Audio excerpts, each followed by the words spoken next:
In this video, I will be discussing the interesting character of Elfriede, who had become known as Sister Friede. I find her to be a very interesting character because of her quest to find her place in the world and what places this would take her to. We know that there were 3 sisters who founded and then presided over the Sable Church of Londor. Uria, as we learned from the build mast item, was the second or middle sister, who now seems to be the driving force of the church. From the Braille Londor Divine Tome, we learn of Liliane, who seems to be the spiritual leader of the church, who speaks the tales within this tome. The Dark Blade Miracle reinforces this fact that she's the spiritual leader, and that she is the 3rd daughter, and therefore the youngest. Indeed, it is these 2 daughters who would accompany you when you usurp the fire as the Lord of Hollows. The eldest sister was once known as Elfriede, and we learn this from the onyx sword, which states, Elfriede, the eldest amongst her sisters, and the leader of the Sable Church, bestowed this sword to her knight. Elfriede was the leader, a mantle that Uria seems to now have taken up, and between the 3 of them, they founded and then spread the Sable Church for an indeterminate amount of time. The sisters and their Church of Londor served Cath, a primordial serpent. The purpose of this church, therefore, was to bring about Cath's vision from Dark Souls 1, the crowning of a Dark Lord, which the church hail as the Lord of Hollows. The build helmet description tells us of this, and therefore of Elfriede's past. It says, attire of the 3 mentors of the Sable Church of Londor. These maidens of a primordial serpent were renowned as founders of the Sable Church, which offered salvation for Hollows. These 3 not only led, but founded the church. They were leaders, teachers, mentors, and the gauntlets of the black armour set tells us that they were dangerous warriors within their own right, and Elfriede was probably no exception. This is a church of strong ideals and followers, and as their leader, Elfriede would have no doubt shared these attributes. However, something happened to Elfriede. She is not present in your dealings as the Lord of Hollows. Only Uria and Liliane join you as you become the Lord. If we speak to Uria after we defeat Elfriede, she tells us what happened. She says, "Ah, our Lord and Liege, 'twas the soul of my sister, Elfriede, a poor wench turned to ash, who would abandon Londor." So from this, we can take the fact that Elfriede seems to have gone wildly off course in regards to her original mission. She helped establish this church, and was for a time the leader. If you become the Lord of Hollows, she even acknowledges you as such when you meet her, showing that she is still aware of the mission and the church. And yet, Uria tells us that she turned to ash, suggesting she took a very different path from that laid out by the Sable Church. The fact that she turned to ash suggests that she once, like us, tried and failed to kindle the first flame, depending on your interpretation of the Ashen One. To me, Elfriede is a very sympathetic character in a lot of ways, because she is an individual who just wants to find her place and her purpose.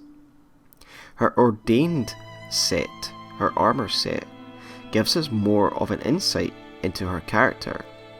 It reads, "Garb of Friede, sister of the painted world, a light blue dress sewn with thin fabric. After renouncing everything, Friede discovered a people that she wished to protect, and assumed the precise form that they yearned for.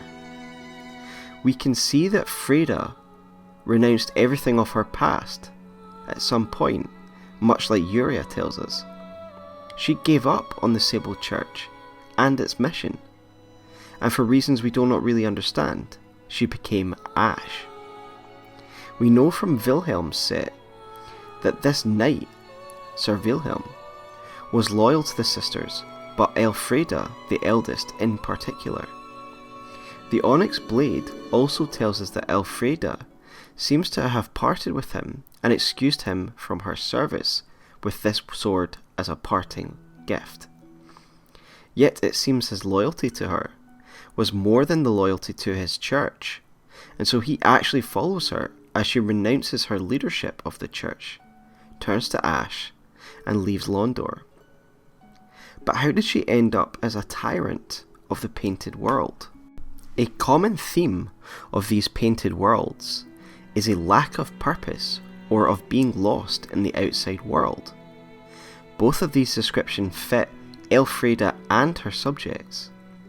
The Ordained Set's description also explains how her new title came about, and why her appearance is drastically different from that of her sisters.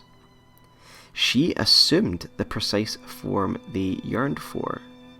She became a sister, much like Father Ariandel, becoming part of the family of this painted world. She chooses this familial title in order to make her appear more welcoming and benevolent. She has also shed the black armour of her church and sisters, and instead dons a light nun-like robe. This she did upon assuming her new role within the land of the lost. The very basic citizens of this realm are known as the forlorn. Forlorn meaning lost or abandoned, which very much fits most of the characters that we meet within this world, including Elfriede herself. For example, if we look at the followers of Farron, who roam the painted world, we can see that they lost their purpose in life outside of the painting after the Legion of Farron fell. Their armour state reads, "When a warrior of Farron fell to the abyss, the tall, lean followers, with their hollowed eyes, quietly appeared in groups to hunt them down. Farron and its watchers fell to ruin, but the followers survived as a wandering pack of hollows." These followers once had a very clear purpose. They would hunt down those of the Legion who had been tainted and corrupted by the dark. However, with the fall of the Legion, they merely became a purposeless, wandering band of hollows, and with others who are lost, they now find themselves within the painting. Likewise, the Millwood Knights, who inhabit the painting, also lost their place in the outside world, for the ashes of the Millwood captain read, "Long ago, when the Millwood Knights lost the forest that they called home, they began a journey so long that even thoughts of their sworn enemy washed away." I could carry on driving this point home, but suffice it to say the inhabitants of this world have found a place after losing their purpose on the outside world. This is exactly why Elfriede has come here. Her robes tell us that she had renounced everything, and Uriah tells us that she had abandoned Londor. She lost her purpose within Londor, and after becoming ash and failing once again, she would finally find a purpose here. And again, it is this desire for belonging and purpose that would drive her to become a tyrant of the world that she loved.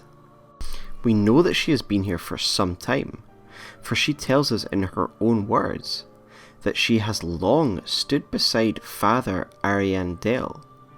Indeed, she has been here so long that the denizens of the painted world even have their own tales or myths about Elfriede and the other Ash who would come to burn her tyranny away, suggesting many generations. We know that enough time can pass here that people can even be born and raised in this environment. The Snap Free spell tells us that Sullivan himself actually originated from this painting. He wasn't just raised here, he was born here. And so there is generations within this world. Ariandel is the creator of this world, and it is Friede's association with him that has allowed her to assume effective dominion over this world, as by no doubt, controlling the creator of this world, she can decide its fate. The Corvian settler that we can speak to in the village tells us what has happened here, and why the painted world is full of rot. He states, "That witch fooled the good father, and buried the flame, after we had all made up our minds too. So please, grant us one wish, make the tales true, and burn this world away." Later he will also tell us there is a cycle. Once the painting begins to rot, the inhabitants light the flame and burn the world away. Elfriede has convinced Ariandel to not allow this to happen, to break the cycle, and that this world must endure, no matter what, which is why the painting is beginning to rot, because too much time has passed. Even the scrap that we get from Gale to enter the painting is rotten. Her soul further confirms this, as it states that her and the father chose rot over fire. Elfriede has clearly done this because she has finally found her purpose, ruling this world. This is sympathetic to a degree, as Elfriede did not find her calling at the church, nor as unkindled ash. However, she goes to extraordinary lengths to preserve her power, and rules as a despot over those people. She does see herself as a ruler. When we open the route to the fire, and we are Lord of Hollows, she states this: "Thou art the Lord of Londor, and have thine own subjects to guide." The implication being that as we are the Lord of Hollows, she is the Lord of this world, and she has her subjects to guide as we have ours. This dialogue and the description of the ordained set shows us that she does believe herself to be the protector of this realm. As a despot, I suggest she began to show a great deal of vanity. She would imprison the painter girl in order to prevent her from painting a new world. However, before she was imprisoned, she would have the girl complete many paintings of her, as tyrants often do, and we can see many copies of herself filling the chapel. Endless paintings of the ruler of this world, Sister Friede. There were those who clearly resisted her rule, like Gale, who escapes in order to bring ash here, and also the general population represented by the Corvian settler we speak to. This Corvian blames her directly for the state of things, calling her a witch. However, there are some, like the Forlorn at the beginning of the DLC, who seem very content with the way things are. She was obviously a charismatic leader to some, whilst a tyrant to others. She would convince Ariandel himself, the creator of this world, to flagellate himself, so that his own blood would satiate the growing flame in the basement of the chapel. The Rose of Ariandel weapon, the flail he would use, tells us that Ariandel, as the creator, knew that his blood would bury the flame and prevent the world from burning. In the course of our final fight with Friede, Ariandel goes mad at the sight of Friede being struck down, so much so that he will give up on this mission and will ignite the fire he has been suppressing with his own bloodshed in order to bring her back. He sacrifices everything out of loyalty for her. Some Corvian knights would serve her fiercely even against their own kind. The Crow Quill weapon which they wield, item description states, "In their infatuation with Sister Friede, the Corvian knights swore to protect the painting from fire, and to this end took to the execution of their own brethren. We can see these executions taking place within the village. These are warriors who are so loyal, so infatuated with Friede, despite her tyrant nature, that they'll commit violence against their own people who are completely unarmed and weakened. Sir Wilhelm, of course always loyal, plays the role of her right-hand enforcer. When you first meet her, she tells you to leave, and he insists that you do with a veiled threat. By the time you reach the cell of the painting girl, he will use force to stop you from freeing her, as he will do anything to preserve his mistress's authority.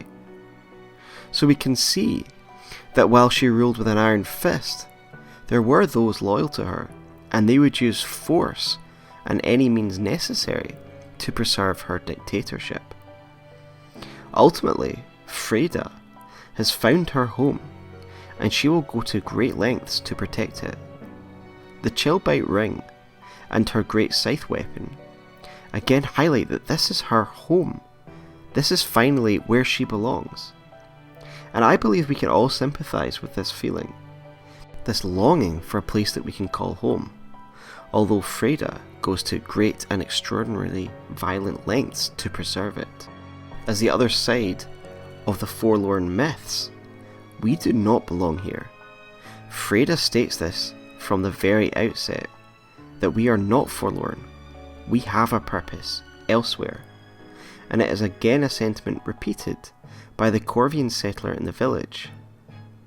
Upon opening the route to the fire in the basement of the chapel, she makes this statement to us: "Should this world wither and rot, even then would Arian Dale remain our home.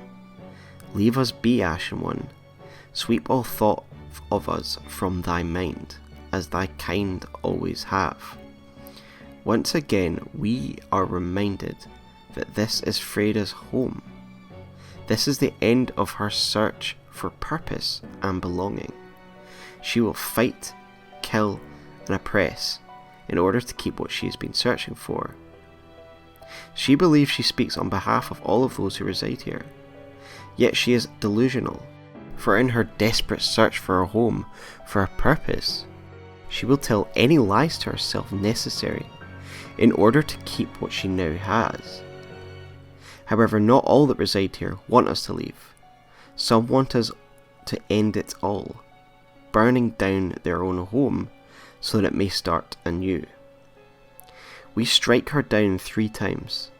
This battle between two ash results in a raging inferno that will burn down Friede and her long sought home. So thanks for joining me there, guys. That is my take on Elfriede, or Sister Friede, who I believe is a sympathetic character in her aims, but ultimately the way in which she achieves those aims allows her to become a tyrant. So thanks for watching, guys. Hit a like if you enjoyed that, and please subscribe for more Souls-like content. Thanks, guys.